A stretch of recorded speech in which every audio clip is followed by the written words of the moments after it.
Okay. Mathil's rolling magma Deadeye? Deadeye for the extra projectile? Is it really that powerful? Over a whole ascendancy, 1 extra projectile?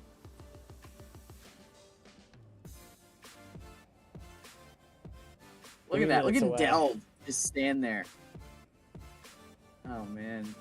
I'm gonna get more into Delve. That was pretty fun last time. I need a little more survivability. Oh, these are all League builds? Dude, people in League, they're broken, they're different. Oh, you still have to, don't forget later to show me that clip. Oh, yes. Creating your own skills. That's just nuts. So they're League only, the builds of the week, which means you're not going to see any of the batshit legacy stuff that you can do in standard. Oh my god, imagine some of these builds if they had access to everything. Look at this guy's HP. Buff melee. Why would they buff melee? Come on. His HP? Yeah. He's temporarily reserving his life to cast a skill? Yes. Why? What? I think it's because it's keeping him at low life. I've never seen that. That's cool. Dude, yeah, melee needs a buff.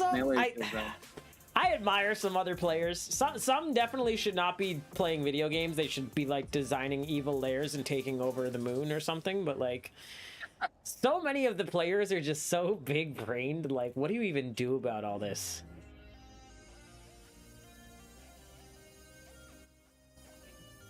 I'm surprised no one's like I was here.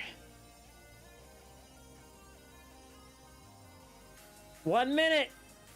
Do we count down the last 10 seconds? I mean, you can. Like it's New Year's? I'm so excited to see this.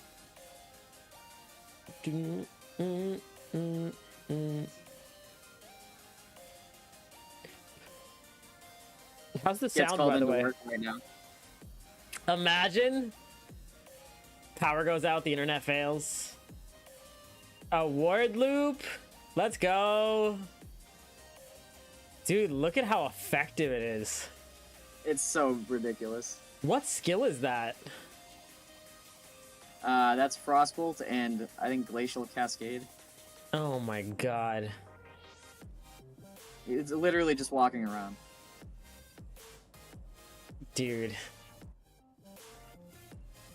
Word loop with audio way too dank.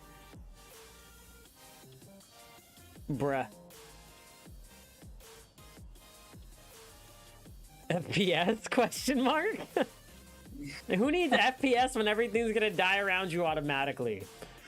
Build Let him try. For this is having a Ryzen 4080.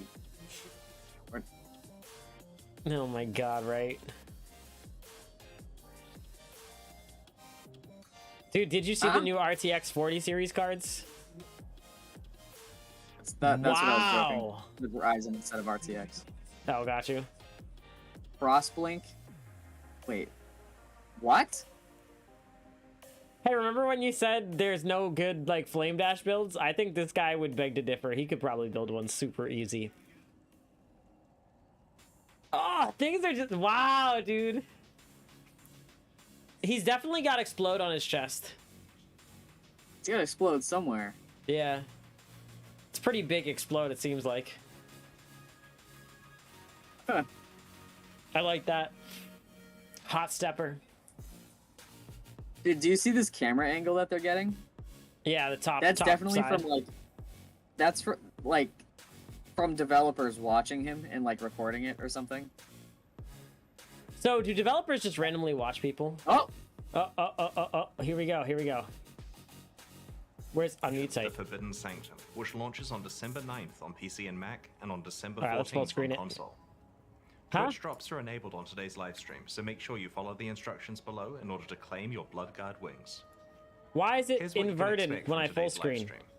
We'll start by debuting the trailer for the Forbidden Sanctum, and we'll then do a deep dive on the League itself. I'm so confused. We'll cover this expansion's new endgame revamps and content, and then we'll have a look at all the new skills we're introducing. We'll then reveal some new unique items Looks and the fine. massive Weird buffs and rarity workaround. adjustments we have made to a variety of endgame unique weapons. We'll then briefly cover some balance topics that we have posted articles about recently: jewels, Massively curses, and the buffed replacement unique of the weapons? arch-nemesis monster mod system.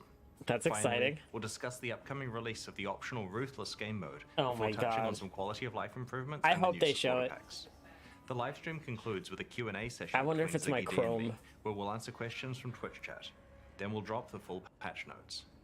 Let's get started with a trailer for the Forbidden Sanctum, which launches in 1 week. Here we go.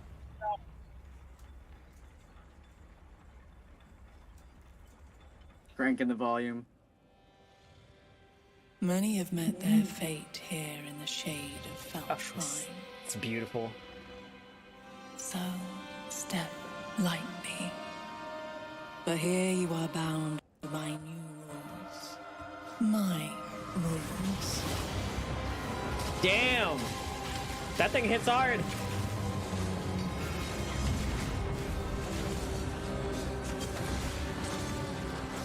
Each step with gold to tempt you. A foe to wound you. A curse to spite you. Oh. Do not give up, for vast riches await the bold. Pillage this sanctum if you must. I told you it sounded And like a one day location. you may uncover its secrets.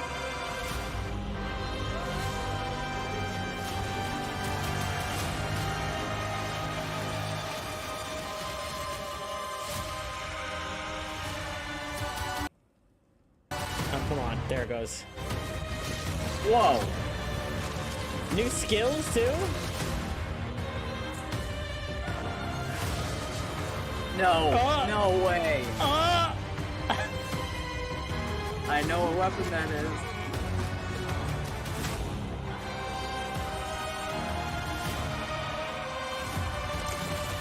What? Ooh. What is that? that was like 12 Abyss Atlas nodes. Expanded? Or do you think the tree's just getting that much bigger? That's crazy. Oh no, dude.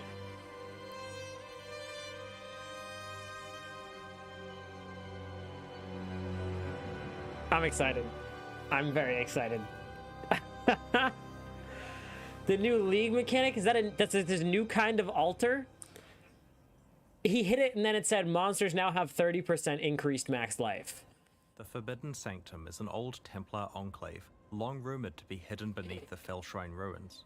Abandoned for a long time, it is now controlled by a malevolent entity. In this league, you'll explore it, find out its secrets, and deal with the evil that lurks there. The Sanctum Challenge League is a roguelike game, played out one room at a time as you explore Rayclast and the Atlas in Path of Exile. In every area or map you enter, you can make a choice of which room in the Sanctum you will explore next. On the Sanctum map, you can see the contents of a few rooms ahead, enabling you to plot a path through its dangerous halls. And the Sanctum is dangerous. Like most roguelikes, you should not expect to be able to complete it on your first try. Getting to the deeper floors requires experience, knowledge, and luck. You should expect that your early attempts will fail, but over time, you'll be able to push yourself farther and farther. As you progress deeper into the Sanctum, you'll find a variety of treasures that will help you eventually fight your way to the dangers that await you at the end of its 4 floors. Tornado shot. Eventually, by endgame, you may be able to push through all 4 floors to face the final boss. Every roguelike needs a resource to help you track how well the run is going. In the Forbidden Sanctum, it is your resolve, indicated by this bar here. As you explore the Sanctum, your resolve is threatened by the dangers within. When you lose all of your resolve, your Sanctum run ends. Your level of resolve is maintained between consecutive rooms on your run, but is only shown when you're in the Sanctum itself. The resolve mechanic applies equally to all build archetypes. Your resolve is reduced when you are hit by monsters or environmental hazards in the Sanctum, and these telegraphed attacks are not affected by regular Path of Exile defensive mechanics, such as evasion, armor, or block. While these attacks do some nominal damage to your regular life, the bulk of their impact the is Aura against bot your is resolve. useless in the mechanic. This mechanic provides a mechanism for tracking your progress between rooms, where your regular life pool would long ago have been recovered. Another aspect of the resolve system is that characters who are struggling can be ejected from the Sanctum without actually having to die, avoiding experience loss or hardcore death. So maintaining a healthy level of resolve is key as you navigate the Sanctum, and that means making careful choices of what rooms you enter. Let's have a look at some of the things that Sanctum rooms can contain. Afflicted rooms cause you to gain an affliction when you enter them.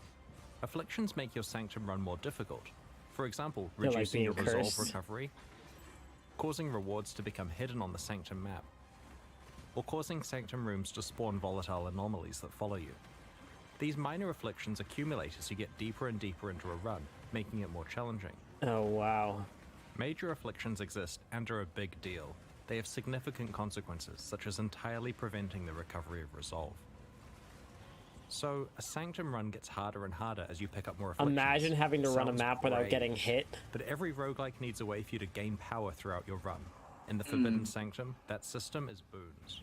Boons are beneficial buffs that help you as you progress through the Sanctum. Minor boons make things a little easier, such as slowing down monsters or adding a special shield to your resolve called Inspiration.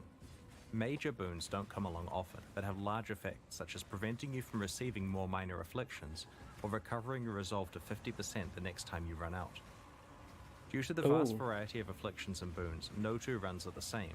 Generally speaking, your best Sanctum runs are the ones where the afflictions you choose have little effect on you, and the boons either counteract them or have a large benefit for the strategy you're running. Some rooms in the Sanctum contain a fountain, which will restore some of your lost resolve. Oh. Others contain afflicted fountains that restore even more resolve at a cost. Rooms with a treasure reward contain chests full of the Templar Aureus currency, a type of gold coin they used for commerce within their Sanctum. You'll also find some Aureus coins from monsters that you kill as you explore. These are picked up automatically, like Azurite, and are not tradable, and like your afflictions and boons, are lost when your Sanctum run ends. Reminds me of like the haggling currency. Accepts your Aureus coins in exchange for boons. Plan your purchases carefully, as you may encounter the merchant again later on with even more expensive boons to purchase. Occasionally, the sinister powers controlling the Sanctum will present you with the choice of making an accursed pact. You are given several pacts to choose from, and can even opt to take all that you are offered. All pacts have a big upside and a big downside, such as exchanging a portion of your maximum resolve for a random major boon. It's very dangerous to make a pact, but if you pick the right circumstances, your gamble could pay off. In addition to rewards that help you progress through the Sanctum, many rooms let you immediately receive Path of Exile currency items, but with a twist. Whenever you're offered some currency items that you can receive right away, you are also offered a more valuable option that will be waiting for you after the boss fight at the end of the current floor of the Sanctum. It's a gamble, because if you fail your run before you reach and defeat the boss, you will not receive the reward you picked. Okay. Later on, you're offered the extreme temptation of getting a massive currency reward that is conditional on completing your entire Sanctum. So that's it. run The third failing. one is the only choice every time. Every time, yeah. At a specific point in the Forbidden Sanctum storyline, you'll I discover wonder a how special hard they're altar gonna that make it. Templar relics can be placed on. These relics directly affect your Sanctum runs and are not lost when a run ends. They persist throughout the League as a permanent source of meta progression. Acquiring new and better relics is one of the ways you can push farther and farther with each run you try. Although I could see Relics how cannot be people would crafted choose and the cannot be first in traded, like as they represent your solo personal self-found in the progression beginning if throughout they the don't league. think they could finish You'll it without accumulate more like than you can use simultaneously, quality so you'll currencies. have options to fine-tune your strategy from run to run. You can store your extra relics in the Relic Locker, a free storage space like the Expedition Locker.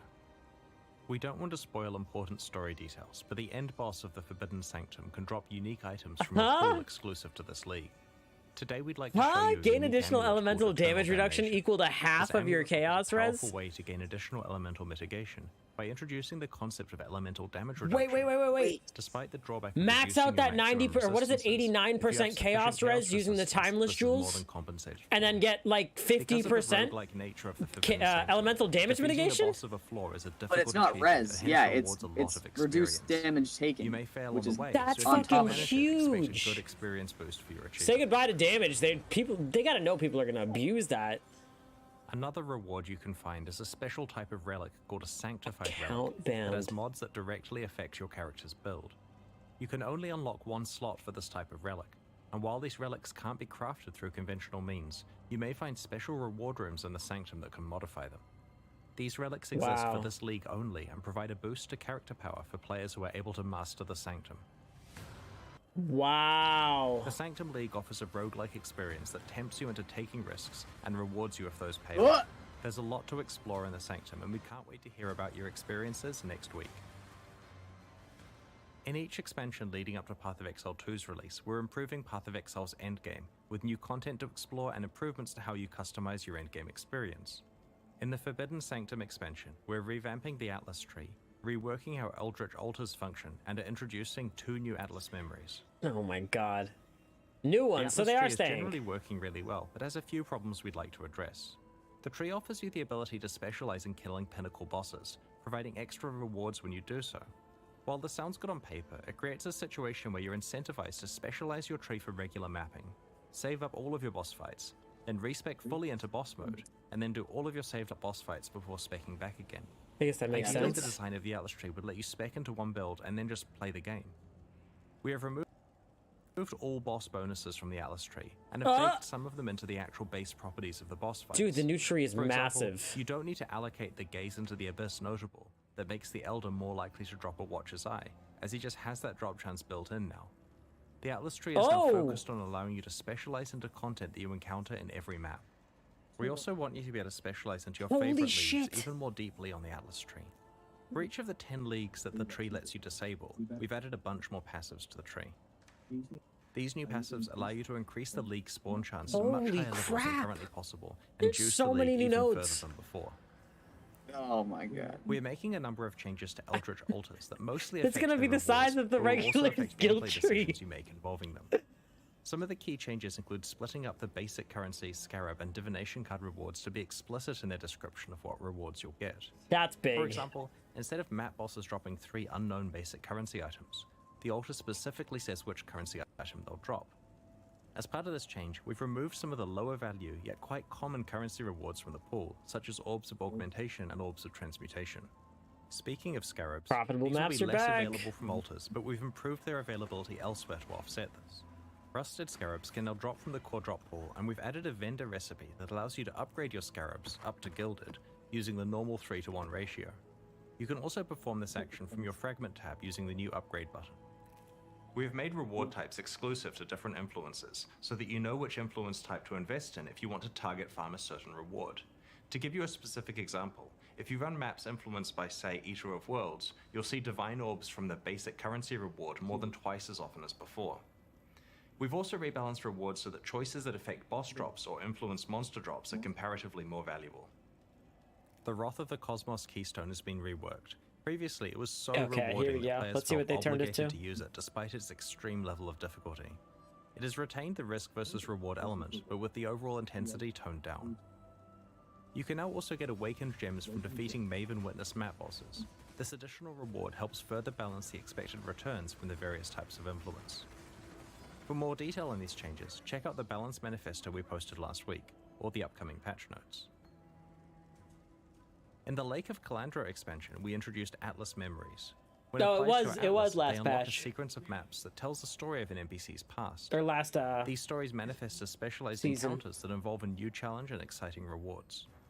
In this expansion, we've introduced 2 new Atlas memories, describing events related to bestiary and domination.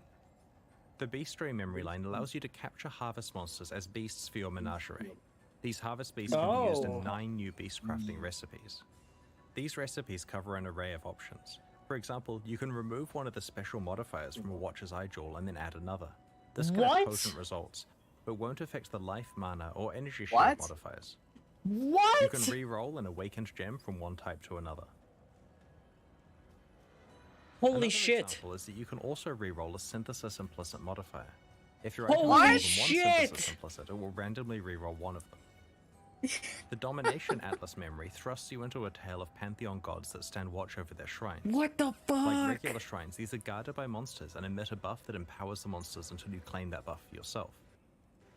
This Atlas memory introduces a new set of shrines with specialized buffs, guarded by rare monsters that drop tantalizing rewards. The Forbidden Sanctum expansion Fracturing introduces a Orb, new okay. type of shard that can drop from Harbingers. Fracturing Shards. Oh, Harpies are When combined back! together into a full currency item, you get the Fracturing Orb, which behaves the same as the Fracturing Craft from Harvest. It can be used on any rare item with at least 4 modifiers. When your orb is applied, it locks one of the modifiers in place so that further crafting efforts do not affect that modifier. Items fractured in this way can only have one fractured modifier. Previously, this crafting option was gated behind the Oshabi fight in Harvest. Now that it has been rehomed to Harbinger, the Harvest crafting option is no longer available. This means that you'll be able to use your Harvest Life Force and Oshabi kills on other crafts. Because fracturing shards drop from Harbingers, you'll be able to target farm them by speccing into Harbinger content on your Atlas tree. The Forbidden Sanctum expansion introduces a number of new skill gems. In addition to some new melee Val skills we'll discuss later in the livestream, there are 2 totally new skills that we'd like to unveil today. Volcanic Fissure is a new fiery slam skill that can be used with staves, maces, axes, and unarmed attacks. Strike the ground to create a chasm that winds towards your seriously. target. This chasm can path around corners before erupting as the fissure gets as close as it can reach. It releases a burst of fiery projectiles that explode on striking the ground. Enemies hit by multiple impacts will take a lot of stacked damage. Use it up close for reliable bursts of damage, or aim far away to damage. I like pairing it with Leap Slam. Frozen Legion is an unusual spell, summoning a ring of icy statues that attack with your own weapon damage. Oh, interesting. The skill has multiple cooldown stacks and consumes all cooldown uses at once to summon a statue for each available cooldown. The statues perform a sweeping ice slash, and these sweeps can overlap, resulting in multiple hits against targets close to you.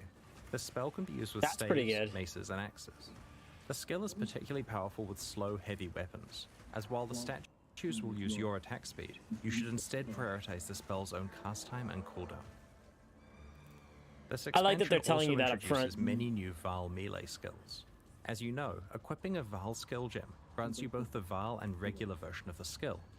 As you kill enemies, the gem charges up with their souls, and after a certain number are collected, the Val skill can be used once. Most of the new Val skills introduced in this expansion are melee skills, and this results in an indirect buff to any melee builds that use one of these skills. Where previously you'd just be using your melee skill to kill enemies, you now get to periodically use a super-powered version of the skill. If you like Flicker Strike, you'll love Val Flicker Strike, as it really Val Flicker Strike! Take the wheel. Val Flicker Strike causes you to flicker dozens of extra times, slashing enemies. During this time, you don't deal any damage to the enemies you slash. You're quite vulnerable due to not leeching or generating fortify stacks. When you finish flickering, if you survived, of course, you'll be rewarded with a single huge hit of damage against each enemy you slashed. Val Cleave is a new Val skill that buffs the behavior of its non-Val version, in a similar way to how Val Reeve works. Val Cleave triggers 2 buffs, one when you kill a rare enemy, and one when you kill either a rare or unique enemy. The latter is a strong buff to regular Cleave, which you can keep up almost permanently if you're able to kill rare or unique enemies often enough. The bonus for killing a rare enemy is that you get to steal its mods for a time.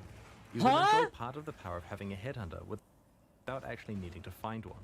Excuse Overall, me? Val Cleave is a pretty powerful upgrade to any melee build that could run Cleave. That +2 radius buff is looking pretty good now, right? And Cleave is a spell, so you can cast on crit Cleave. We'll showcase the other new Val skills we're introducing. Cast on crit Cleave with a replica headhunter. The Forbidden Sanctum With expansion Cyclone. introduces over 15 new unique Holy items. shit. From Sanctum exclusive uniques to ones that can be found from Path of Exile's pinnacle bosses. I'd like to show you 3 examples of these, designed by winners of our prior league's boss kill races. Oh my Progenesis is a unique amethyst flask that was designed by Ben and drops from the Uber Maven. It's a defensive flask that grants a mini version of the Petrified Blood effect, but without requiring you to be on low life. This is a useful tool to prevent you getting one-shot by large amounts of incoming damage in scary situations. That's real big, yeah. Rational Doctrine is a unique jewel that was designed by Rawlings and drops from Uber Venarius. By manipulating your attributes, you can change how this jewel behaves. Oh While shit. the ideal dream outcome is that you manage to get your Mix strength that with and Bottled Faith. intelligence tied for highest, enabling both of the benefits simultaneously, the jewel is still very powerful if it only grants your choice of permanent consecrated ground or permanent profane ground. Entropic Devastation is a pair of unique gloves that were designed by Gucci Pradas and dropped from the Uber Shaper. Currently, Gucci the ways Prada to get gloves. Spell Impale are very limited. These gloves provide the powerful property of causing all of your spells to impale on crit. That's wow. So let's talk about unique weapons, specifically endgame unique weapons. In many ways, the weapon is the most iconic and important item on a character, so it's very important that we make them exciting and worthy of their unique status. While some unique weapons have special properties that enable entirely new builds, others are best compared to powerful rare items as a primary source of your character's damage. We have to be very careful when pitching the power level of these unique weapons. If they're not powerful enough, then they're useless and are ignored. But if they're too powerful, then they discourage entire archetypes of characters from trying to find or craft rare weapons. Interestingly, the above problem doesn't apply to belts. Despite Mageblood and Headhunter both existing as extremely powerful unique items, people still craft plenty of rare belts. That's because Mageblood and Headhunter are extremely rare, and people don't actually expect they'll reliably get one in a league. Players tend to treat them as luxury upgrades to their build, rather than something they're certain to get. In this expansion, we're promoting 10 iconic but underused unique weapons to the same tier of rarity as Mageblood and Headhunter. We are buffing them from the Kingmaker recipe and are making them incredibly hard to find. What? Remember when Starforge used to be an exciting item? Well, after this change, it certainly is again.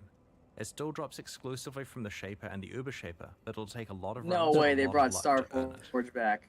Oh Over the my next God. week, Biz damage we'll reveal on the that. other unique It's weapons that huge. have been massively buffed. We have targeted Lion Eyes around 10 Glare, iconic wow. underused unique weapons and have generally buffed only their damage stat, but by a lot. gives We've made you a number far of changes shot. to jewels that are covered in a recent balance manifesto, but in case you missed it, we want to quickly summarize what the changes are. In the Forbidden Sanctum expansion, we have made It's big. jewels a better source of ailment mitigation by buffing the values of ailment-focused jewel modifiers and adding new modifiers that enable mitigation to a wider variety of ailments than before. We have also removed some ailment mitigation modifiers that were only available on jewels through corruption, because there are now better options through the regular jewel mod pool. This also means that other desirable corruption modifiers, like immunity to corrupting blood, are more likely to roll. We want the moment of finding a unique jewel to be way more exciting than it currently is. We've added a handful of new very Apply to powerful all unique jewels and have elemental removed ailments? some old, less Wow. interesting ones. An example of one of these new unique jewels is Fire Song, which propagates any modifiers to your ignite mitigation to other elemental ailments. If you're able to substantially reduce the duration of ignites on you, then you can use Fire Song to basically shrug off any elemental ailment. For full information about the other changes to unique jewels, check out the Balance Manifesto post we made recently. We've rebalanced curses to make them stronger where they matter most, against unique monsters and pinnacle bosses. We have buffed several Hex-related unique items and reworked unique items that previously interacted with Doom. To replace the Doomsday Keystone passive, we've brought back a version of an iconic curse-related keystone from the past. We've introduced some powerful new The unique big items that ring, interact the with big hexes, Wumbo which ring. we'll reveal in the lead up to launch. For more details on changes to curses, check out the Balance Manifesto we posted recently, or the patch notes that will come out after the livestream concludes.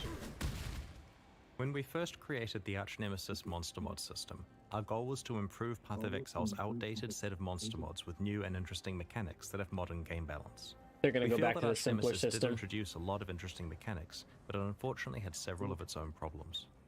We have replaced Arch-Nemesis with a system that is more similar to the way monster mods worked in the past. The new monster mods are a lot simpler. They now each do one thing and very clearly state what they do. Endurance Each charge when encounter hit. with a rare monster is Energy now less shield complex aura. and is easier to understand in the heat of combat compared to Arch-Nemesis. You'll still encounter challenging combinations of mods from time to time, but this emergent synergy will be rarer than it was under Arch-Nemesis. The goal is that combat is interesting and varied, with moments that get your heart racing, but without the frustrations of the Arch-Nemesis system. Let's talk about rewards. Under Arch-Nemesis, it often felt mandatory to bring in a magic find culling character to kill some monsters for you in order to maximize your rewards. In the new system, we've added a significant pool of new rewards to rares, but the reward that is on the monster is hidden and not associated with a specific mod, so you don't know what kind of rewards you will get until you kill the monster. Rare monsters with more mods are more likely to have these special hidden reward bonuses.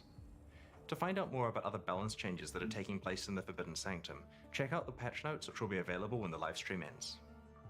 Over the last year or so, some of our senior developers have been tinkering with a more challenging way to play Path of Exile. We've been publicly alpha testing this mode. Don't known do as this to Ruthless, yourself. for the last month. Don't play and this are game planning to mode. make it available to anyone who's interested alongside the Oh launch of the god, Forbidden this is going to be Sanctum next week. insane. Ruthless is an optional additional character flag, like Listen to Hardcore this or Solo bullshit. Self-Found, that completely changes how Path of Exile feels to play.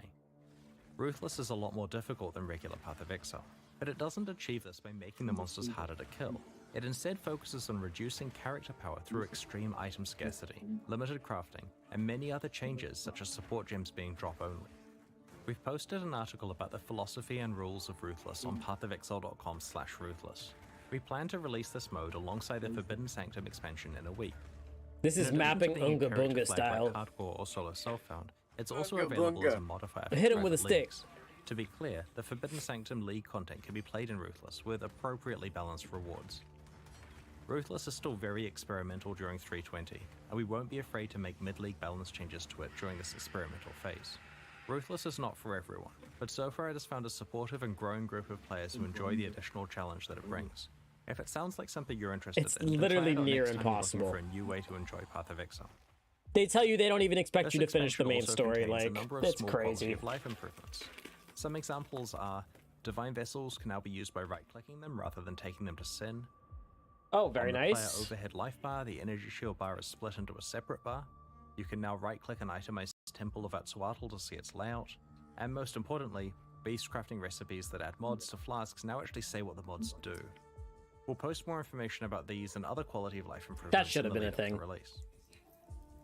Today we're launching 2 new series of supporter packs, the Forge and Gemling packs. Each tier contains the pack's full face value and points, plus several exclusive microtransactions. These packs Now will give only us be your money. available for the duration of the Sanctum Challenge League and will leave the store forever in 3 months. As always, these microtransactions are entirely cosmetic and do not affect your character's progression or power. The Forge series of supporter packs contains 6 exclusive microtransactions. That looks nuts. The Clockwork back attachment ramps up as you build a kill streak, building pressure and releasing it when your streak ends.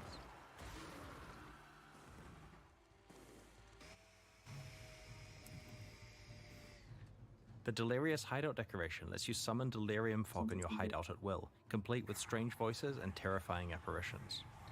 Feeling okay? You're looking a little pale. Exile. That would probably scare the hell out of me. The Forge Guard armor set summons a hammer and anvil so that everyone nearby can watch you craft. Okay, that's kind of cool. Yeah, That's like that. kind of cool. The ethereal fusing effect turns your item linking attempts into a spectator sport. If you manage to hit a 6 Yo! link, people watching are even prompted to send a congratulatory message. That's That's kind very of cool. Summoning the Crow Storm portal effect causes a murder of crows to erupt from the portal. The portal becomes dormant if you are too far away from it, causing the crows to take to the skies. Okay, The all High right. Templar weapon effect smites the This is undead the you cool fight supporter and pack. scours Credit. the souls of those you put to rest. The Gemling pack series also has 6 exclusive microtransactions. The Beehive weapon effect lets your weapon play host to a swarm of angry bees, which erupt from the hive whenever you hit an enemy with the weapon. Critical hits cause the hive to send out its best warriors. The Stampede Quicksilver Flask makes you the leader of your own personal rower herd. Activating the flask causes a host of ghostly rowers to charge alongside you. That's funny. This is the Gemling Artificer armor set. It is inlaid with gems that match the gems you've socketed in your items. All right. Crafting All gems with gem right. cutters That's prisms, cool. Val orbs, or regrading lenses visualizes the process for all to see. This armor set also includes alternate gem level up effects. Prospero's ring blesses you with a constant shower of coins, and it helps you thank players you've traded with through a hearty fist bump. What the fuck? The consuming ooze pet bounces alongside you and devours corpses in your wake, spitting out a tidy pile of bones. Finally, this pack allows you to reunite with Kadiro Perandus, inviting him to your hideout as a vendor. In addition to Kadiro buying who? items from you and using his connections to accept your divination cards, he'll provide commentary on your goods, equipment, and anything else he sees fit to judge you for. That might be a little too much to drink, even for me. Kadiro has hundreds of Wow. lines of voice acting. What?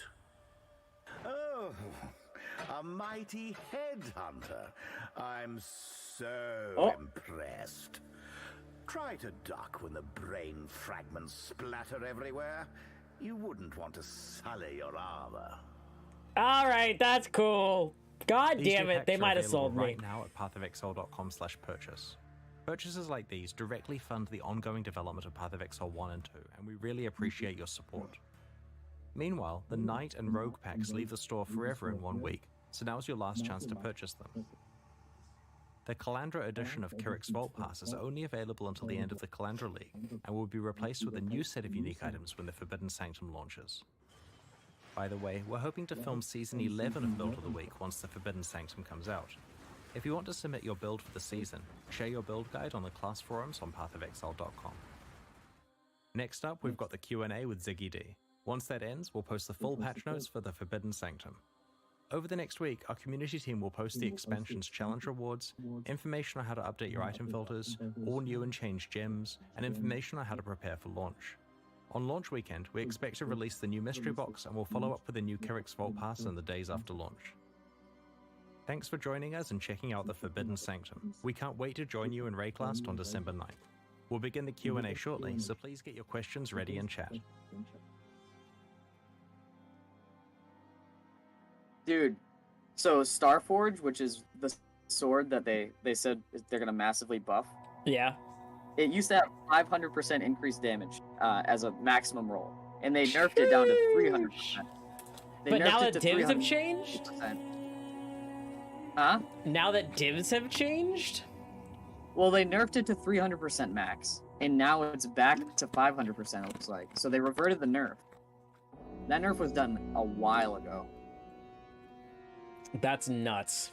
Dude, I like the idea that you could use the actual pack they're selling for content. Like, picture it not necessarily a gambling stream, but having people guess how many links or how many sockets you're going to end up with while they're, like, in your local area. Good morning, I Exiles. guarantee that's going to... And welcome back for another Q&A session with none other than Chris Wilson. Good morning, Let's Chris. see what's Thank you next. for joining us once again. Oh, thanks for being here as well. I'm very keen to jump into chatting about Forbidden Sanctum straight away, but as always, you folks can That's put so your cool. questions in the chat, and our helpful team of moderators will pull some out for us to answer. So, Path of Exile gets to be so many things. It has gotten to be so many things over the years. Do you ever really feel like you just don't need to make another game in any other genre because you can just make a league that is that genre? Like make a I was farming going to say, league or this a feels like a whole city new building game. league or a roguelike league. I guess it's one perk of the job, but we always try to make sure that when we're designing our leagues, they're games that fit within the idea of being an action RPG. Like, they have to involve you killing monsters and finding items in order to fit within Path of Exile. Yeah. Yeah, so even when you're farming, you're killing monsters, or even when you're fishing, you're killing monsters. When you're... Yeah, ah! Oh my god. Pull Bit of monsters an out of the agenda water. there, Ziggy. I was planning on pushing the fishing angle. So that's when you get on the boat and have your fishing league, right? And you like pull Yep. monsters out of the water, right? Like giant fish that you then battle with as they flop around on the deck. That makes sense. Interesting. That one's under NDA, sorry. No, I'm in trouble. How do you gain access to the new Forbidden Sanctum? So basically, every area you're playing in has a portal that gives you access to it. It basically takes you to the next room that you're playing in the Sanctum in your current run. Ah, okay. So to clarify Oh. then, the Sanctum's divided into rooms, each with their own encounter, and then It's like floors Alva. with a boss at the end of each. And then there's the whole Sanctum itself, which is multiple floors. That's right. So the Sanctum itself has 4 floors, each one guarded by a boss at the end, with the ultimate boss fight at the end of the 4th floor.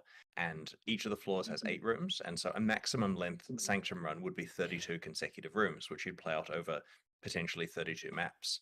But it's worth emphasizing that, as with most roguelikes, you don't just install it and then happily play through to the end in one go. It's something that you get further and further with each run as you get better meta progression, as you learn more about it, and as you have good versus bad runs. I presume it like level scales to the character kind of as you're leveling still, as per Yes. regular leagues. Is there any potential, do you think, that someone who's like quite good at the game maybe gets through on their first try, or is this quite definitely Of you're gonna have to make course. it a bit further each time? We never underestimate the players, right? Like, we Facts. try as hard as we They've can done to some achieve shit. something, and then players will just blow They've right done past some that shit. because there are millions of them, and they're pretty damn good at the game. So I don't want to make any promises there, but it certainly is the case that in order to get really deep into the Sanctum, you have to know a lot about it. You have to have some experience with it. You have to ideally have a good character with a capable build. You'd ideally have a good setup of your relics, which are the meta progression. To get to the deeper floors, it certainly requires that you've assembled relics that fit with your strategy. And it also helps to be having a good run. I can't emphasize that enough. It's very roguelike, where you're picking up these random boons, these random afflictions. And if you get the bad afflictions on you early on, that run is not going to last long. If you get a really good set of boons, you could have a really deep run, much further than you otherwise would at your current level. That's so you mentioned kinda like genius. I didn't 30-something think about it rooms. that That's way. like the biggest thing we've had by a pretty substantial margin, because even building the temple was around 11 maps to build a full temple and then run that. That was like, that's a pretty sizable thing. So this is a lot bigger than that then. That's correct. But a lot of the rewards you're getting along the way. And so it's entirely fine to play the Sanctum a few floors in and then fail and play again. And it's still a rewarding experience, assuming you don't gamble on I'm definitely pushing playing the this rewards league. right to the end of the entire Sanctum run. But it's unlikely you're going to choose to do that until you are really confident in your ability to do this run particularly well. Yeah, so I saw the reward options were like take a tiny reward now, take a decent reward at the end of the floor. So you're like, oh, I can make it 3 or 4 rooms. And then there's the really big one at the end as well. And there's Yes. stack right if you get a bunch of them. That's right, and it was kind of funny because in the live stream I said this is a massive reward, and we're showing like a few chaos orbs as the reward. So of course, chat memed that as much as they could. The thing is, okay, so let's do some math here, right? It's 32 rooms in a Sanctum run, and deferrals make up something like 40%. Deferral is what I'm internally calling the offer reward here. It makes up around 40% of the rooms. And so if you're offered an average of a whole bunch of chaos orbs, I think the example there had like 18, but obviously the currency numbers will vary a lot, and you were to defer those entirely to the end of the Sanctum run, you would be getting hundreds of currency, and it can have divines, mirrors, and various other stuff in there moderately rarely. Mirrors? So it's entirely Huh? possible that were you to defer everything to the end in Wait a a big gamble, second. you could receive a very, You very went by large that real payout. fast. Now, Yeah, of course, right. Hold on, run it deferring at back. the end Did of you the say Sanctum is a crazy mirrors? strategy. We don't recommend that. It will end in tears. You Only have do chaos this if you're orbs about confident in mirrors. this run. It's set up so that the rewards for immediately taking them are still Multiple worthwhile. mirrors If you from a play the map? Sanctum and just took the reward See, he's immediately, it's a grinning, he's decent amount of like, I currency that heard makes that. it worthwhile on top of the other rewards you're getting. But there's always the temptation of the end of the floor. The floor one is the one that's juiced a little bit. Of course, in later floors, the end of the Sanctum doesn't look very far away. And if you know you're Chat having a is good going run and off you've got about that. confidence, then why not take the All right, extra hold on, reward I by gotta doing see a it. big gamble? This deferral mechanic's super interesting actually, because you've designed leagues where you get like some reward immediately, and then you've designed leagues where you do like a lot of content and then get a ton of rewards all at once. So this Yeah, I allows see it. players to have control over that mechanic and make that decision for themselves. But And have this you is- like kind of? Yeah, sorry. I was just going to say, this is because roguelikes have good runs and bad runs. If you're having a bad run, take the rewards Right. now and get as far as you can. If you're having a great run, that gives you the ability to make an ultimatum-like gamble. Yeah, right. You can make those strategic decisions. More kind of based gambling, On, like, wow. This has been a brutal slog. I am no way am I getting through this. I'm gonna check out now. God, it makes sense. Have you thought about like the player mindset of just like I always gonna take the big one? Because I look at it and I'm like I'm always gonna take the one, and he's the calling biggest us one, out. I'm never gonna get it because I'm always gonna die.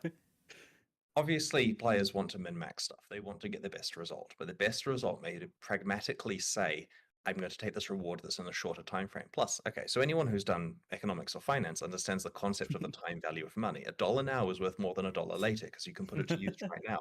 And when these full Sanctum runs taking 30 maps, maybe getting a pile of chaoses, potentially some higher currency like exalts and divines, a few maps from now is actually better for your character development than getting a very large pile in 20 maps. Yeah, Maybe, that's what I especially when there's a said. conditional element to that. It Depending may on be where that you getting are. something a few maps from now that you can then trade to get more progression is actually better for you. So there are a lot of hard decisions which we put on the table here for the players. Damn, I'm gonna have to dig out my old economics textbooks. Excel, right? Yeah, now you're speaking our language. Let's talk the resolve. People are already mechanics. making To clarify, spreadsheets. resolve is an independent health bar. Yes. For the Forbidden I'm already Sanctum making trades. specifically, and when your resolve runs Are out, you're you kicked out really? of the Sanctum, dead or not, Yeah. right? That's correct. Now, I noticed the reaction when we're announcing the resolve system there, as a lot of players said, why? As though this is a negative thing, but I want to have a chance to explain it. So we tried very hard initially to work out a system here that works with your player life. Then there's no additional bars. The problem is, though, Path of Exile's player life fluctuates up and down rapidly. You're constantly healing yourself. You've got recovery. There's no persistence to this. Your player life is like how out of breath you are, if you see what I mean. It's a very brief, it's almost like your heartbeat to some extent. And so if we were to say, look, if you lose some life in this room, then when you come back into the next room, that life is going to be missing. So you've got a kind of a progression through the Sanctum. Then they just press 1 and heal themselves fully and carry on playing. I see. And so our experiments where there's no meta progression in it do not function as a roguelike. There has to be a thing where you get worn down. Having said that, half of the plan here, half of the strategy you have to do in your Sanctum is work out how you are recovering your resolve. And there are lots of different ways. It's along the lines, I mean, it's as simple as if your resolve is lower than you'd like because the Sanctum one is one you're struggling with, then you have to start pathing through various things like fountains or choosing boons which enable more resolve recovery. And every time you have to choose something focusing on resolve recovery, you're implicitly losing some other thing you could be getting, like more rewards or a different axis of power. And so Interesting. the degree to which you're struggling with the run forces you to focus on staying alive and not getting rewards. But conversely, this means if you're having a good run where you are not struggling at all, you can just kind of ignore your resolve and focus on becoming super powerful. And this works really well as a roguelike. And I would really encourage people to try it out before judging it based on the fact that it's an additional life bar. We don't add those kind of things, for no reason. Yeah, And lightheartedly. it means as well that you don't have as much pressure on your actual player life. And it's very interesting how build agnostic this is, because it creates a situation where different Path of Exile players can experience the Sanctum in similar ways, despite the fact their builds play quite differently. This was Q&A is super good to do because you get a chance to explain this, like how you arrived at this design decision that you can't really do in the reveal because it would bog down the reveal for like 10 minutes. So that's super interesting. You actually touched on a topic I wanted to ask. So Resolve seems to reward high mobility play styles that can completely avoid attacks. So since mitigation doesn't affect resolve damage, how does it feel playing like a low mobility tanky melee character in the Sanctum? Won't you kind of just be failing runs due to chip damage that otherwise is not a threat to you? We thought of that. Yeah. So we've made it so that the resolve damage is lower if you're close to a target. Essentially, if you're melee and you're right in their face, then you take less resolve damage than if you're further away. And so attacks are also very telegraphed. And that means that even if you're a tanky melee character, you have an opportunity to get out of the way. You probably should consider at least a Quicksilver Flask if you're going into the Sanctum so that you have some ability to respond to stuff, but that's normal Path of Exile play. Even in Ruthless, where there's significantly less mobility skills, Quicksilver Flasks still exist. The other thing is, if your build is one where you're expecting to take a lot of resolve damage, just spec your relics into resolve recovery. Relics are your meta progression that you can choose. They're locked in for the Sanctum run, and you keep them between runs. So if you feel that you want more resolve recovery, get relics that do that. And if you're a character that's given up mobility, has some ability at the expense of maybe less damage or less tankiness or something, then there are other things they can specialize their relics into if they have enough resolve. That taking less damage at close range thing is super interesting. Is that like kind of a fast shot mechanic applied to projectile attacks or something? It's like that for all of the resolve stuff, and this is something that we've realized is necessary because the melee and tanky characters get up close, and so it's better for that to be balanced around it. All right, cool. And just to clarify for people, if you are playing hardcore, this means you can fail the Sanctum without dying. So I was like, I thought That's it was a hardcore league. Right. The intention of the Forbidden Sanctum is that you will fail your Sanctum many, many times on the path to finding all of the good stuff in it. And so if that meant the hardcore character was dead and had to start again, it just wouldn't be a hardcore compatible league. And so a side effect of Resolve is that hardcore characters can actually engage with it without putting themselves in mortal danger. It also means, of course, with the way that experience penalties work, high-level characters can play without putting their current experience so much on the line. I mean, it's still very... I mean, I've died in the Sanctum numerous occasions with legitimate player life deaths because I was careless, but it's certainly easier from a player life point of view than, say, high-level mapping is. Well, that kind of speaks to the concept of Resolve as a whole. Resolve is about how well you've done over the course of the entire dungeon, whereas your health is how well you've done in this specific engagement, which is an interesting kind of like two-faceted approach that we don't normally have in Path of Exile. Like if you do bad at the start of a map, it doesn't matter. It doesn't affect the rest of the map, right? Yeah, and it's also meant that if we want something to be dangerous, we up the resolve a bit. We don't up its damage, threatening the actual characters. Interesting. Cool. All right. So to clarify on the sanctified relics, these are the ones where the effects work on your character outside of the Sanctum. That's correct. Yeah, both inside and outside. So these are a permanent power progression for characters. They're hard to get. They're very end game. You know, we're talking late maps here, and they're obviously due to the fact that they can't be crafted and can't be traded means that you are very limited in how many of these you get access to. But they are very powerful, and because of the fact that they can't be crafted or traded, we've made sure to juice the mods on them and make sure it's not watered down. These are relics which will significantly affect the character power of your build. Now, they are shared. Imagine having to farm over and over to get one that you actually like. You know, from the same pool. So it does mean that if you find one for one character and you want to use it on a different build, it's entirely possible to. Very cool. How does the Sanctum work in a party then? Okay. Got a bunch of rules here.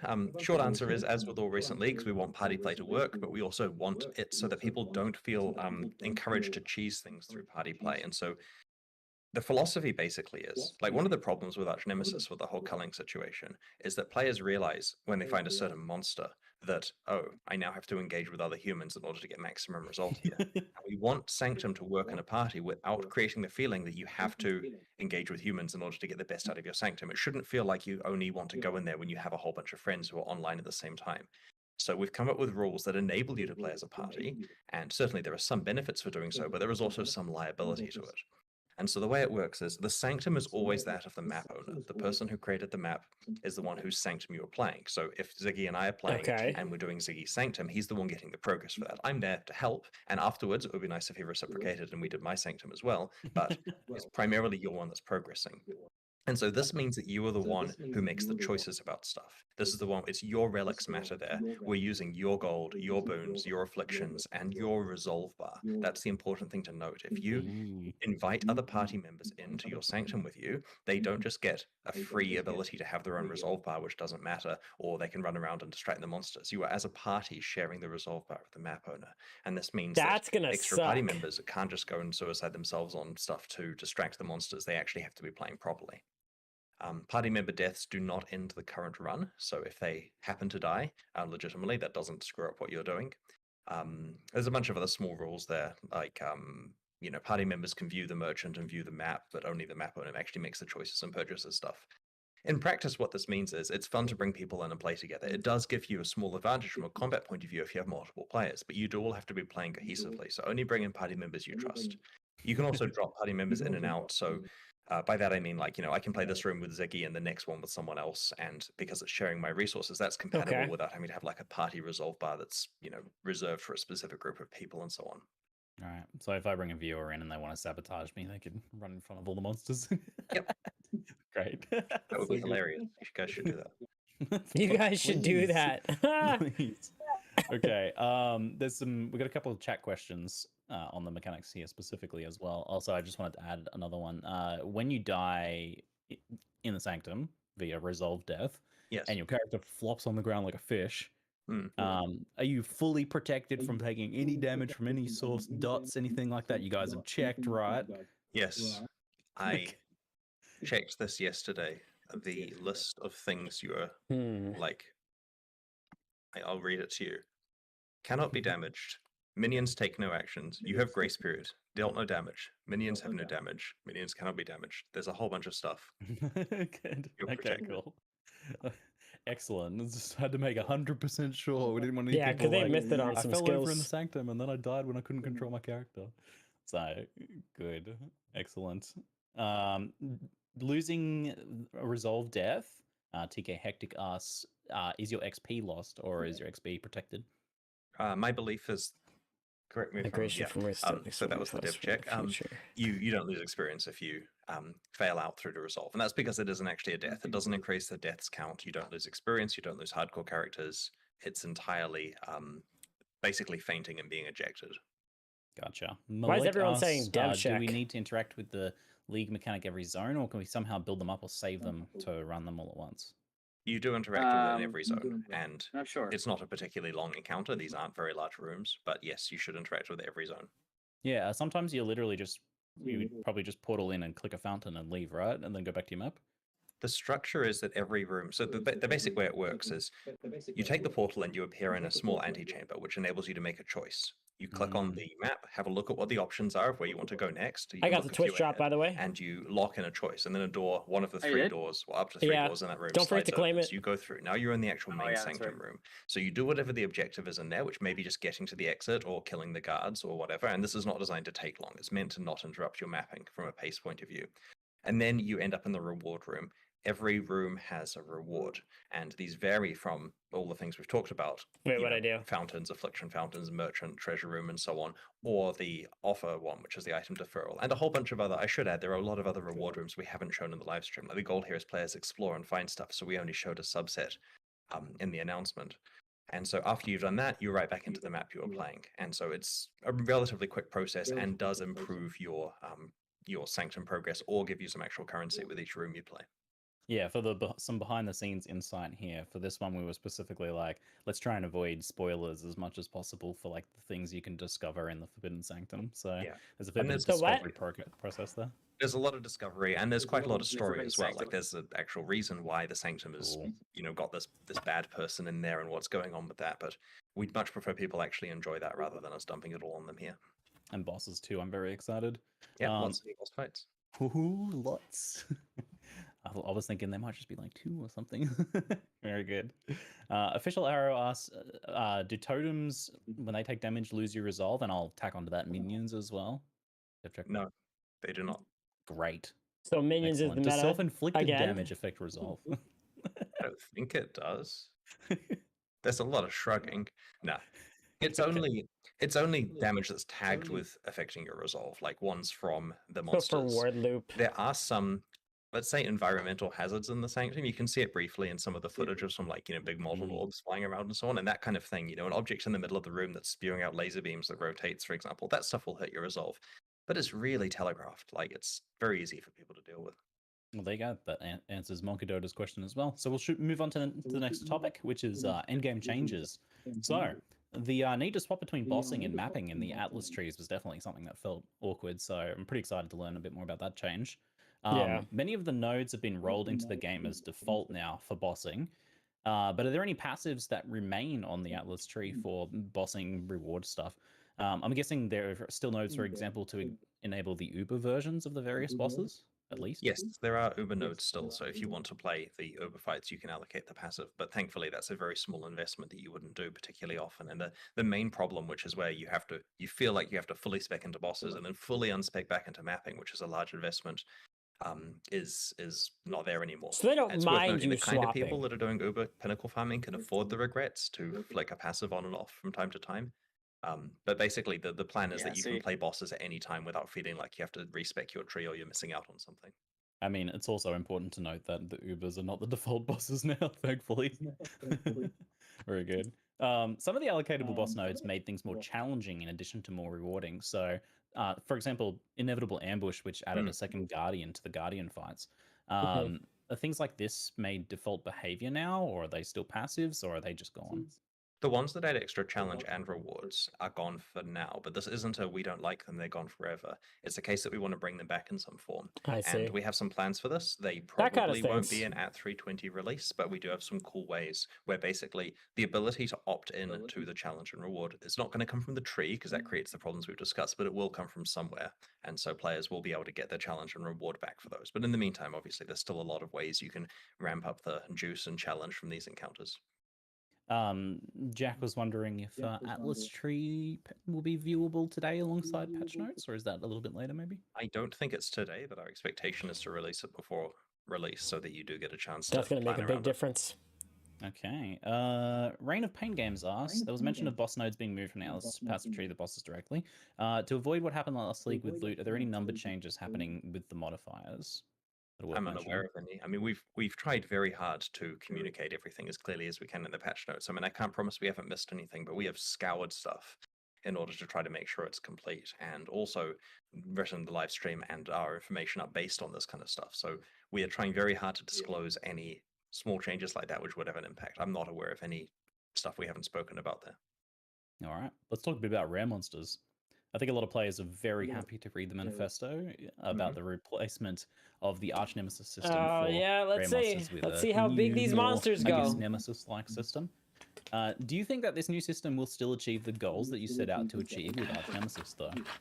So the goal of Arch Nemesis initially was modernization of the effects and their balance. We felt that the old monster mods were just really old. We just basically needed to give them a fresh coat of paint. Now our fresh coat of paint included some stuff that players didn't like, and so we're trying very hard to make sure the new system does achieve the core goals of Arch Nemesis without having the things that people didn't like. And so to that effect, it now does use modern effects. There's a lot of cool stuff that we weren't doing with the system that was 2 systems ago, and the balance is appropriate for current Path of Exile. So it's definitely ticks those boxes, but at the same time, it's trying to be much more understandable and simple and a bit less in your face than Arch Nemesis was. On a very kind of just like rough feelings basis, how do you think like an old Arch how's it Nemesis feel to play? compares to a new rare monster on average? My impression so far is that the monsters are on average a bit easier. But the key thing is this: a previous Arch Nemesis mod had a grab bag of stuff that it did. It generally made the monster do more damage in a generic sense. It also had an interesting thing that happened gameplay-wise, and it added a bunch of defensive properties, and often more. He's often talking on about multiple magma axes. barrier. And so it cohesively had a kind of a, this is a fire, it's going to screw you up with fire in 4 different ways kind of theme. And Yeah, so magma therefore it barrier, applied to told pretty much you. any character, right? It would have some way of interacting with them. The new mods are very simple. The new mods say, cool, you're not going to be able to do much fire damage to me, or I'm going to do a lot of fire damage to you, or I have a magma barrier. They just do one thing, and therefore they're very, let's just say, Boolean against certain players. I'll give an example. Let's say you run into a rare monster with 2 mods, and those 2 mods are that it will blind you and that it's resistant to fire damage. So if you're playing a cold caster, neither of those mods affects you whatsoever. They're literally nothing. And so you can kill a monster easily and it doesn't do anything extra to you. Great. And on average, you're often encountering this. But if you're playing a fire melee character, it blinds you, which is going to affect your accuracy, and the fire damage is going to be mitigated against it. This will be a harder fight. It will wake you up a bit when you encounter it. And so you're going to find this situation where a lot more monsters are just speed Harder bumps to along the kill. way and aren't causing a problem. And sometimes there'll be one which causes you issues because of your build. I kind of like And that so though. it's quite a different experience for It's a different fair players, shake but for everybody, overall, it feels the like. monsters are at a glance much simpler in terms of what they do, and you're not encountering the onerous, long, frustrating fights every single area like you were before. See, I like that because you feel good when you're playing a build and you run into a challenge. You're like, "Ha, my build doesn't care about this at all." You feel clever, you know. Yeah. Even though it's just kind of the luck of the draw on that one, but yeah, that Yep. feels good. So on the modifiers, only doing what they say, fantastic. However, there still kind of remains a problem where this information is in a small text list at the top of the screen. Have you guys explored the idea of color coding the new modifiers in some way to help players identify them, or maybe using other systems like, I don't know, little symbols, or maybe like color coded glows on monsters to denote certain effects and so on? They do have visual effects on them in many cases, so you often can see what a monster does based on what it looks like. But otherwise, what we focused on here is to succinctly and completely describe what the monster does in text. And this is a list that has more words than Arch Nemesis, because Arch Nemesis would have something like Flamewalker, and then what does that mean? Who knows? You'd learn, of course, but there were 70 plus of them. Oh, yeah. And so now it specifically says what it does. This may mean more reading. It may not be a good endpoint. I gotta right? say It might that be Flicker we need to Strike make the clip things makes me want to slightly play more Flicker concise, Strike. but I'm really worried about us getting back into keywording, because part of the problem with keywording was then a player can't look at the keyword and actually understand what it does. So I don't know. Longer term, there are probably solutions. Maybe the right answer is to put some color coding back. Currently, it's not color coded. That was something which went with the keywords in Arch Nemesis. I mean, it could be restored, but we'd like people to play and give us some feedback. If you guys can suggest how the mods can be made further clear, so that you can easily identify them while you're playing, that's really useful. Have a go. We're open to feedback here. We want to make sure the monster mod system achieves our goals and is still easy to read. Yeah, I think the color coding would be a good thing. It could be something that could be done gradually over time as well. Like you start with elementally aligned things that are color coded alongside their elements, for example. One thing we have done, and this isn't something we spoke about on the live stream, is that the text under the monsters that says like resist fire, resist cold, or vulnerable to fire, vulnerable to cold, the one that kicks in when they have approximately 15% resistance, was feeling a bit spammy alongside all these mods. Like when we're asking you to read 2 or 3 short lines of mod text, having like resist fire, resist cold underneath it as well was quite a lot. And so we've moved those to little symbols over on the right of the life bar. And so if you're the kind of character who cares about which monsters are fire resistant, you're just glancing at symbols now rather than trying to read text. And that's helped declutter it quite a bit. So that's great. That sounds awesome. I look forward to seeing that. Yeah, it's kind of like what I was talking about. Yeah, little symbols and life bars. Great idea. Excellent. Good to know. Ziggy D's nuts. Yeah, but for people who have smaller screens, I feel like it that's seems like it'll harder. be solved by players simply just Not that I knowing do, which but monster is going to be the big loot pinata. Good news indeed. But how do you feel about the loot conversion system overall? Because I thought this system was quite interesting, but maybe a little bit tainted by how it was implemented. So for the unfamiliar, the loot conversion system is this new system that takes what a monster would usually drop and converts it into a new type of reward, like all currency, for example. So we've reviewed the loot conversions and added some new ones, dropped some old ones, like the ones that just gave you piles and piles of flasks, for example. As far as I know, that doesn't exist anymore. And we've gone through and made sure to use the feedback that people have had. So the way it works is rare monsters drop more items than regular monsters. By itself, that should be enough reward. But we want it to be interesting, and we want people to feel like they're really, that there's an extra reason to kill rare monsters because you could otherwise ignore them. And so you basically have these bonus drops that can occur, and bonus drops include conversions, but they also include a lot of other stuff. And there's a chance of getting the bonus drops that's proportional to the mods that are on the monster. For example, if a monster has 2 mods on it, then it has 2 chances to get a bonus. If it has 4 mods, it has 4 chances to get a bonus. And the individual mods have higher chances where I believe like the more difficult ones, like for example, if there's one that's similar to one of the old Pantheon mods and that it does, like it evokes some, god who comes and smites you, for example, then it is significantly higher. There's a significantly higher chance that it's going to have a special drop here. And what you find is when a monster has, the convergence of all of the really big mods in it, it's a hard fight, that results in there being a very high chance of one of these special drops, which is potentially a conversion or potentially one of the other ones we haven't spoken about yet. And this results in a thing where you have a lot of incentive to fight rare monsters, a lot of incentive to fight hard rare monsters, but you don't feel that you can assess a monster beforehand and then try to min-max what your exact party composition should be in order to get the maximum rewards from that fight.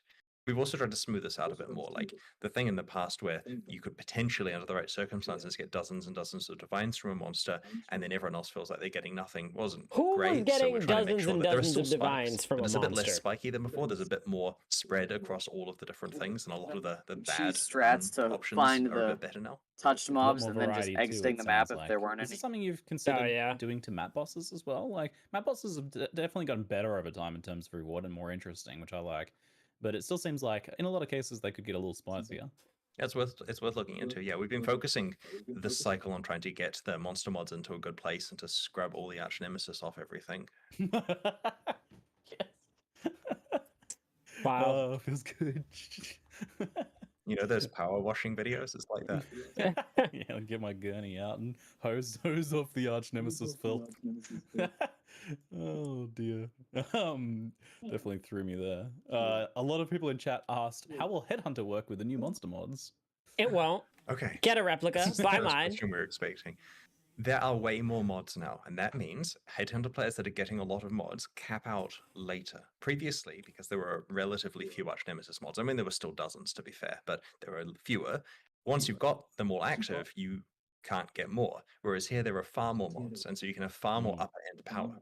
Having said that, these do less than the arch nemesis mods because that's what you asked us to do, and so they do implicitly. Like at the low end, Headhunter is less powerful. At the high end, Headhunter is more powerful. You pick which is best. It's a kind of a slower ramp up to a higher potential sort of deal. You asked for this. And we're calling Headhunter Val Cleave now.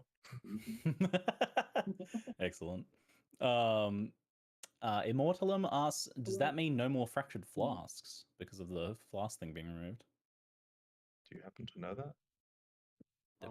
Well, is there a flask conversion that's not been? Yeah, I'm pretty sure the flask conversion is gone. That and the like piles of whetstones ones are 2 examples. The monster drops in the fracture conversion. Yeah. Yeah, it'll fracture regular flask drops. Okay. Simple Cookie asks, will the Atlas passive that increase the amount of mods on rare monsters be added back with the new rare monster changes? I don't think it has been. Do you know that? Yeah. I mean, we certainly discussed it, but we want to kind of get a vanilla experience here of how many rare monster mods is appropriate, and an issue with feedback is if there are ways to juice it up and then people say there are too many mods, we don't know if they necessarily had that active. So we'll consider it for the future, but this has been year of rare monster mods, so let's just try this new system and see if people appreciate the changes, and then we can look at further changes to it. It's been a wild ride, Chris. All right. Recently you swapped kind of Divine and Exalted Orbs around. Now that we've had a league with the various changes surrounding these high-end currencies, I'd like to know what were the goals of effectively swapping Divines and Exalts, and how effective have the changes been? Well, the goals were that Exalts were used more for crafting, that someone would actually consider taking an item and using an Exalted Orb to get another mod that is random. That's happening now, a lot more than it was before. Secondly, we wanted it to be harder to divine items, not just because we're mean, but because it makes well-rolled uniques more valuable. Previously, because divines were really accessible, well, relatively accessible, it meant that if you have a really rolled unique, it didn't really feel that special because someone can slam a few divines into it to get something like that. Now there is quite a wide variance of stuff. Like look at something like Brass Dome, for example, where the the worst versions of it are worth quite a lot less than the really good ones, and that's more fun because then you find something He that's should have just used a the much better venters. version of something that someone else has that's worth less, and you feel good about that. These goals were achieved, right? Like, it certainly is harder to divine items. It is easier to exalt them. The economy survived. Life goes on. We'll continue to make broad changes whenever we feel like it that affect the economy, but it's sometimes good to He's like, and if you just don't cause a like bit of a it, shift in how people value items. You don't get entrenched values. You don't get people believing, oh, this item Whenever is we 6x feel like forever. it. It changes because the game changes. So for the standard players that are still coping with their stash full of exalts because they didn't He said, convert "Get them over in it." time. This is Here. like, seriously, like, oh, I had entirely all my money in Bitcoin and now it's worthless, right? Like, diversify, right? Again, Wow. economics. Chris is teaching multiple economics lessons today. Yeah, yeah, That really. will set you up for life. Have a diversified portfolio of currency items. Okay. And not It's just really currency. Keep some rares, keep some crafting stuff. Anyway, yeah. It's like jeweler's orbs are next. Some high end one of a kind items, right? some old skin maps, Imagine. maybe alternate art. Oh I yeah. found out I have this red beak on my account from the early race seasons. Like, I'm talking, I logged in to do races back in 2013 to literally test they were working and got an alternate art red beak, and now it's worth a mirror in standard. Wait, is it? I'm pretty sure I have one of those. Well, I mean, that was just with a quick search, but yeah. So invest in a variety of different items in your standard portfolio if you don't want to get wrecked by economic changes. If only I played in standard, I'd be rich. It's so good. It's interesting to see some new Var skills. It's certainly been a while. Everyone's I'm trying to, asking about look up divine shards. Exactly when, and I think 3.3 incursion was the last time, which was get ready, 17 leagues ago. Jesus. So powerful, longer cooldown or like ultimate skills can make gameplay quite a bit more engaging, I think. And a lot of people love Val skills for that reason. It's certainly an underutilized skill category, though, not something you add new skills to all the time. So how do you decide then whether to make a skill, a Val skill, or just a regular skill that does a similar thing?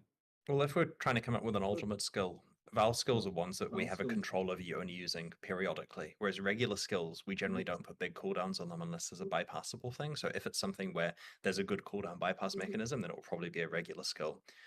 Now, the thing we're doing with Val skills here is we want to buff melee. There are a number of, like, you may be thinking, wow, that's a lot of changes to melee, or you may be thinking, where are all the melee changes, depending on whether you happen to notice stuff. But the changes to endgame unique weapons affect melee, the Val skill stuff affects melee in a way I'll discuss in a second. There's a bunch of other bits and pieces, like melee splash is being added to as a node on the passive tree, and we have some, I'm not supposed to talk about the details because it's secret, but you'll find there's some totem mastery Still that affects secret? melee in an interesting way. So there's a few bits and pieces that together actually do make quite a cohesive set of melee buffs. But the theory with the Val ones is we targeted a set of weaker melee skills, where previously, if the player is using that skill, they just do the damage they were doing. And rather than just saying, oh, we're going to give the skill a little bit more damage, which has various issues, we've created a Val version, which at face value means that every X attacks, you get to do a more powerful one, which is an indirect buff. But we've tried to design many of these Val skills so that they also directly buff the main version. Like Val Cleave is an example, where if you're using Val Cleave occasionally, your cleaves themselves are more powerful. And so it's doing a more powerful attack sometimes and increasing the power of your other attacks the rest of the time. And because of the change where using the Val gem gives you the regular version of the skill, then there's no excuse not to be using Val Cleave if you were playing a Cleave character. And so overall, there are a lot of Val skills there that cause melee characters to be quite a lot more powerful. It also meant that we could, for example, target skills that we felt needed it. Now, when you see the patch notes in a little bit, you'll notice there's a small nerf to Lightning Strike, right? And you may be thinking, well, if we're trying to buff melee, what are you doing nerfing Lightning Strike? And the answer is it's far, far, far, far better than the other melee skills. And so we're buffing the category, but that doesn't mean that every skill needs to come out entirely, entirely with additional damage on it. And so you'll find that melee overall is more powerful, but within the melee category, there's quite a lot more options available than there were before. All right. So yeah, you like Val Cleave's a little underutilized. +2 radius not enough. We'll just give it a mini headhunter. Well, that'll help. Imagine. Headhunter's going way down in value. That's likely to carry forth. And Replica's going way up. Skill fit, a system. Steal mods from every kind of monster. Okay. Magic. Nice. Frozen Legion is Replica a pretty big news as Headhunter well, so gives you magic. Val Cleave gives you rare and unique. It's actually a spell that summons statues that steal then mods from attack everything. a weapon, right? Yeah, that's what they said earlier, right? That's Rare and right. unique. It triggers the A spell effect, the attack. chance to steal a mod. So you've done it now. There's nothing I to don't know if stop it's rare you and from unique. casting a spell Find that out. shoots your bow's arrow, or attack that casts a spell that then Vault does Cleave another gonna attack. be broken. Is this something you're gonna explore more potentially? I'd say consider this as a hint at the way we're designing some Path of Exile 2 skills. A little bit more going on. I like it. Very cool. We have a couple extra chat questions here. Oh, everyone was asking about divine shards. Yeah, I see your chat. I see you spamming divine shards. I was gonna everyone say everybody wants to divine know. shards are going to be a thing. I've been waiting for this They're one. called Chaos Orbs. God. Shards have problems. Bro, he said so no. We designed Path Straight of out Exile no. to get away from the concept of there being a homogeneous gold currency in games, right? And I understand every league we do, we introduce gold in it, but that's, you know, within the confines of that particular scope. But overall, in main Path of Exile, we want to make sure that the currency items have fluctuating values relative to each other. It's very important as part of the way that trade works. And so taking something like Divine Orbs that are the de facto currency for high-end trades and adding a granular, proportional, like Divine Sense thing is not something that we would do unless there was a good reason for it. And so we'd have no plans to add Divine Shards. We think it would potentially be negative. It's okay to use cheaper currency as the Divine Shards. Like you can take Chaos Orbs and turn them into Divines through trade or other mechanisms. The value fluctuates, but that's what we wanted to be doing. All right. Booze Addicts asks, do the clones from the new skills count as minions? That'll be the Frozen Legion. Oh, that's I only a ever saw them great referred to as question. statues.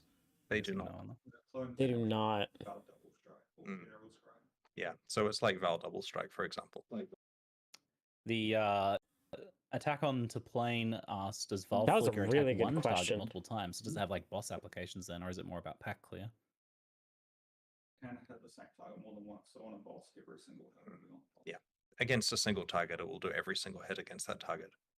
Wow. Very cool. Mhm. Okay. It is very anime, yes. Let's talk crafting and league mechanics a little bit. So, challenge leagues in Path of Exile have always Jeez. been a place. How many to, hits could you to chain on a experiment with boss? systems. Some of them intended to go core, if they work out, for example. But otherwise, others are like never really intended to go core, and they're just specifically for that. But even in that case, I imagine there's a chance that they can give you some useful information to inform future design. So crafting systems have been a bit of a trend lately, I notice, with leagues. Like Sentinel Recombinators, for example, and Lake of Calandra Mirroring. Some of these crafting systems end up being particularly liked by the players too. I think people really like the Recombinators. Are these sorts of new crafting systems designed with becoming core features in mind, or are they more experiments to explore future design possibilities? And is crafting systems something that you're keen to keep experimenting with? We want to introduce something new in every league, a new way of getting items, or a new thing you can do with items. We found that if we leave it in the game just as a de facto thing, then you accumulate dozens and dozens and dozens of systems that create both power creep and complexity creep for the way the crafting works. And that's good. Path of Exile is meant to have that stuff, and power creep is natural, and there's no big problem there. But we have found that introducing stuff like recombinators and then turning it off until we've had a good think about how it fits in is probably safer. Like a lot of expectations with Harvest would have been reduced if we hadn't reintegrated it into the game before we were ready to and before we fully understood the consequences of that. And so with the mist from Lake of Calandra or the recombinators, we are looking for ways that we can bring them back. And we do plan to continue to introduce systems like this, some of which will stick around, some of which won't. An example is Sanctified Relics in the Sanctum offer a lot of character power. And that's a Sanctum-specific thing. We don't expect that Sanctified Relics will necessarily exist after Sanctum is finished. Maybe we make it core, maybe we don't, maybe we keep them, maybe we don't. That would But be there are things for very that league broken that to let you have experiment with in builds that you otherwise standard. wouldn't be able to. There are a lot of things in there. You would which have let so you much push your build time. further than you normally If they would, brought the league and mechanic, that's the something permanent that's cool about character the Sanctum buff League. It may items, be that he said becomes a it might permanent go to Path of core, it Exile might later, not. and we are looking for ways to bring If stuff it back. went, Like, if you were able I to get a don't know if permanent this is buff actually a thing, in but at standard least in for our any planning, character, any one of the class, and had things was time, the unlimited monster time to mobs farm could out the cause, right how they one, have those special drops that's that occur that we broken. were speaking That about a is few so minutes ago. broken. One of the There's things no that way they it can could come to drop standard. was the mist that mirrors from Calandra, for example, the one that gives you the 2 currency items. I don't know what form that will be in. If it's in 320, we're still sorting out the details of some of the exotic ones like that. But that's an example of us taking a system that was used as a reward mechanic for a league, and then making it a rare reward from another system in the game. Cool. Speaking of things Yeah. that potentially can come back in the future, is there any word on Ultimatum? Ultimatum is split into two pieces. There's the boss fights with the uniques. They're back in the game, as of like last league, I think, or the one before. Time is a blur.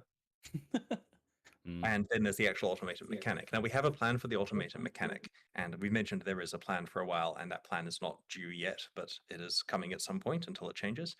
Having said that, the offer/deferral system in Sanctum does feel a lot like it. This is where we say, here is a thing, or you can keep going in order to double it, essentially, but with quite a lot more doubling going on. It's like those TikToks. players Would who you like like the 20 risk of bucks now, ultimatum or will I'll double certainly it and like give it that to someone mechanic. else?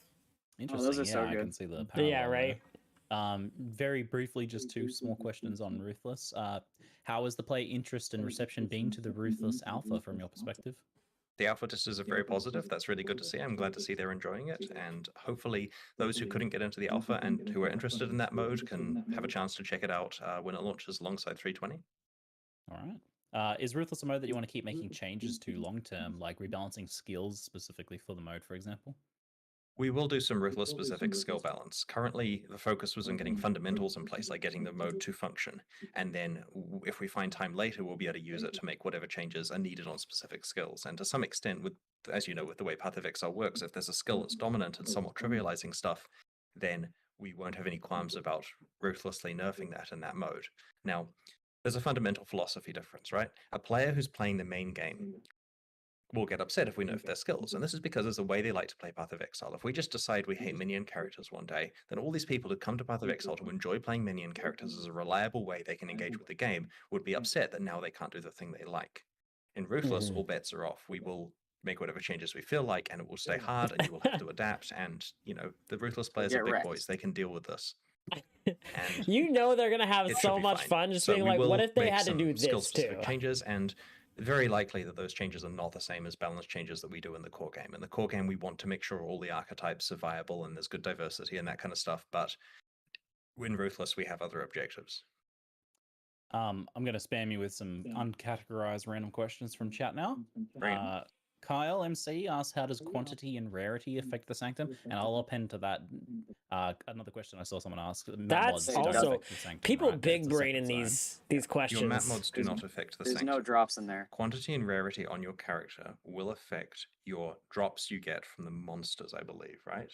There are monsters in the Sanctum that you can kill. Okay. And they drop items. So it's not like, you know, the goal is that when you're mapping, it doesn't reduce the amount of item drops you're getting by going and playing in the Sanctum. You do get drops, and those monsters are technically unique monsters, so technically they're pretty juiced. And quantity and rarity do affect that. So going into the Sanctum, killing some They're all monsters is roughly uniques. similar Good to to killing know. monsters on the map that you came from, plus all the Sanctum rewards on top. Nice. Damaris asks, how endgame is the new mechanic? So that'd be Sanctum. Does that encounter that on like the first beach as you start the campaign, or does it kick in later? Yep, kicks in right at the beginning. So basically, you start doing your first Sanctum at level like 2 or whatever. You know, as you get into the coast, and you probably won't get very far in those Sanctum runs, but it's a good opportunity to start learning. Start accumulating some relics and so on, and you'll need them because later on it gets really hard. There are some things in the Sanctum, like the special endgame uniques, that can only be dropped if you are very high in maps, because they're very, very powerful pinnacle things. But yeah, it does play throughout the entire campaign. So you don't even have to pinnacle boss. You just have to be able to do Sanctum. Is going to be so insanely rare. What does this mean for Kingmaker, the item that you can make out of Soul Taker? I was wondering about that. I'm just going to smile. We thought of that one. Okay. Mystery. Maybe it's been buffed as well. Oh, okay. Wait Something a to be second. revealed potentially. Then I'm getting chat. Will our Star Forges or Line Eyes Glares sitting in standard be buffable to their Headhunter tier strengths with a Divine Orb? Yep. Ah! I know, it's stupid, isn't it? But we had to do that because it's fair and because of divination cards that you could have been hoarding and all the other things. So yeah, you get some free ridiculous items in standard if you had diversified into them. Standard chat trade is exploding that? right now. What? He didn't say what Excellent. Item. Someone says stonks. Stonks. Stonks. Okay. FDXPO asks, with endgame unique weapons becoming more rare, what about their respective divination cards, like Starforges, for example? Yes, we are adjusting the I wonder if divination they made a cards. new This div means in recipe. standard, the old divination cards are now worth more. All right.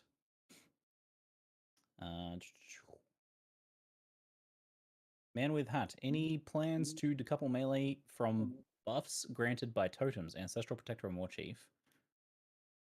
This is actually a hot topic internally. I don't know the answer. Like, I think it's the case where our designers acknowledge this is a problem and are looking for solutions, but maybe we've doubled down on it a little bit in this one because of that totem mastery I mentioned before. You'll see what I mean. Wait and see. Doug Izzle asks, will Ruthless launch on console at League launch too? I believe so. Yeah. Great. Lots of ultimatum questions, which we already asked. Theory Crafter and many other people ask, is Reforge keep prefix / suffix coming back in some shape or form? Speaking of things coming back. I'm not aware of it coming back. No, sorry. Damn. Okay.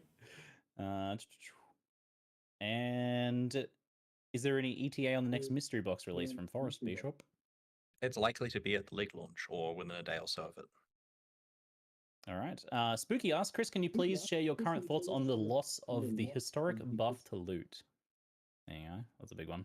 So this is one of those tricky things where, like, we feel people completely misunderstood what is there, and like we didn't want to go on a big rant and try to correct people, but we posted some numbers at some point during the league and then left it. But it boils down to this: if you're a regular player playing regular content, as we can see based on like looking at what regular players are doing, and by regular I mean people in red maps, then there is no loss of anything. It's better than it was before. Like Sentinel is higher than it was previously, and people didn't believe us. They said doubt. They weren't happy with that, so we just stopped trying to push the point. If you were one of those groups that were juicing stuff to insane degrees with 6-person parties and all the crazy stuff going on and using exactly the right league mechanics with exactly the right stuff, then yeah, absolutely there was a nerf there. And for some reason, the community feeling about this was that we nerfed the average person. Like, it's a little bit of a Robin Hood thing where we tried to take from the rich and give to the poor, and the communication around the whole thing was poorly done. We didn't explain it, like patch note it correctly. We didn't communicate about it. We didn't really understand the nature of the changes fully ourselves. But where we got it to with the buffs we did was better than where it was before, unless you were doing one of the crazy juice situations. And so it was frustrating for us because we felt that the miscommunication had kind of... The miscommunication is our fault, but we felt the whole situation kind of ran away and caused people to really hate the loot situation more than they should have done. Anyway, he said, "You babies, grow up." This has taught us a lot of lessons about communication, but there's no need to further improve drops related to that. The amount of currency and stuff that you're getting, and uniques, in fact, especially uniques that you're getting for regular gameplay involving a variety of different leagues, does exceed what it was in 3.18. It's just that if you're playing the crazy Imperium style stuff as we describe it, then you're certainly getting less, and that was an intentional part of the change. Imagine being so good of a player that the staff has to use a different term for you. The reveals, that style and stuff, maybe like that's crazy. Describing something because you don't like you historically have never revealed everything. Like there's a lot. That's of a huge compliment to him. Non-patch notable changes. Seriously, over time? I'm gonna go back and I'm gonna watch his reaction to this later. Talk about drop rate changes. If we feel that something drops too often, we'll just change it. And for decades, well, not decades, but more than a decade, we have followed that policy. Having said that, we should have talked about the changes to the quantity and rarity bonuses from different league content, because it does affect decisions people are making. There was stuff before that was really juicy and everyone wanted to play that, and we tried to make it more fair so the leagues are roughly equal, and that's something that should have been communicated more clearly, and we certainly learned the lesson there. And the lack of communication there was not malicious, it was entirely just ignorance on our part. There was miscommunications internally. I missed the memo almost literally, and that meant that it wasn't as much part of the marketing as it should have been. And we certainly have tried very hard this time not to make the same mistake again. All right, good to hear. Thank you very much for the insights, Chris, and thank you for spending this time together with us, the Q&A. I'll let you get to it, and we'll let them release the patch notes so that everyone can have a read. Oh, shit. Enjoy, everyone. Thanks so much. See you later, everyone. All right, time for the Thoughts? website to crack. Thoughts? What do you think? I think I'm refreshing the patch notes page right now.